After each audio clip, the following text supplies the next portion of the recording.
Hi, I'm Kiano, and this is my recipe for a 4-flavored cheesecake. This recipe is a total throwback to my childhood.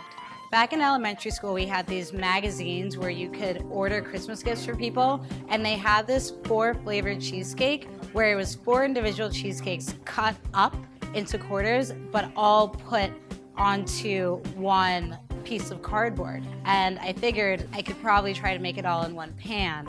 So what made this cheesecake a bit tricky is that I wanted to divide up 4 very liquidy, fluid items. The thing that made the most sense to me was to use ingredients that were already in a cheesecake, so I opted for graham crackers.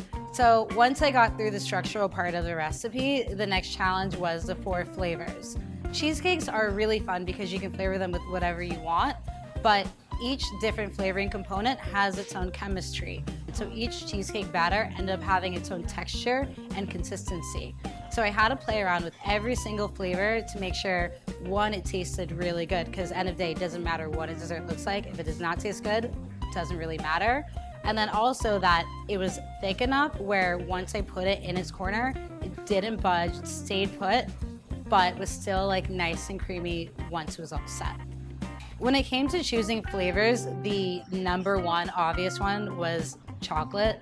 I love chocolate, everyone loves chocolate. And chocolate hazelnut spread is really thick and creamy. So I knew once I folded it into the cheesecake batter, it was gonna be really thick and would fold up. Now, the other flavors, not so easy. The second flavor I wanted to go with was lemon. Because it's a non-baked cheesecake, I think lemon is a really good, bright, fresh flavor. It's like very summery, and it's honestly one of my favorites. So I used lemon curd because if I put in lemon juice, it would have been way too runny. And then I just added a little bit more lemon curd on the top to make it visually pleasing. The third flavor I used was just for the plain Janes in the world. Everyone needs something simple. So I just did a vanilla cheesecake, but to give it like a little bit more oomph and make it just as pretty as everything else, I added some raspberry jam, vanilla, berries, classic combination. So I just swirled in the top to make it very pretty and then added some fresh berries on the edge. Now, the 4th and final flavor ruined me.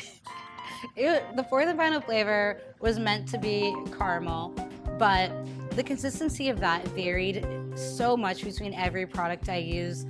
Some were super runny, some were so thick I couldn't even fold them in. And it was really tough. When I was testing this recipe, I thought the cheesecake was done, it was beautiful, and then as we're filming the beauty shots, the caramel completely fell apart. It literally was oozing out of the side of the pan because there's way too much water in it.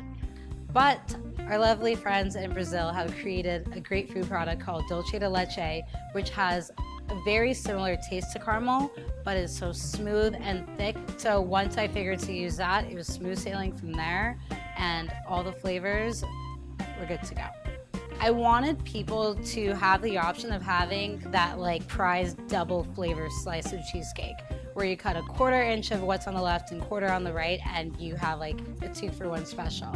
However, I think all the flavors go really well together, but I had to check. So I tested double forkfuls of all the flavors just to see what went. And the only one that really didn't go too well was the lemon curd and chocolate. So in the final cheesecake, I put them on opposing ends, and then everything else was good from there.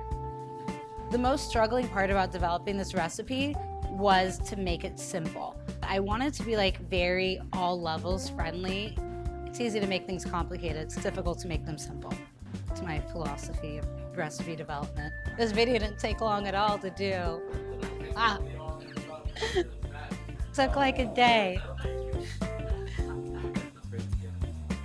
4 flavor cheesecake. Cool.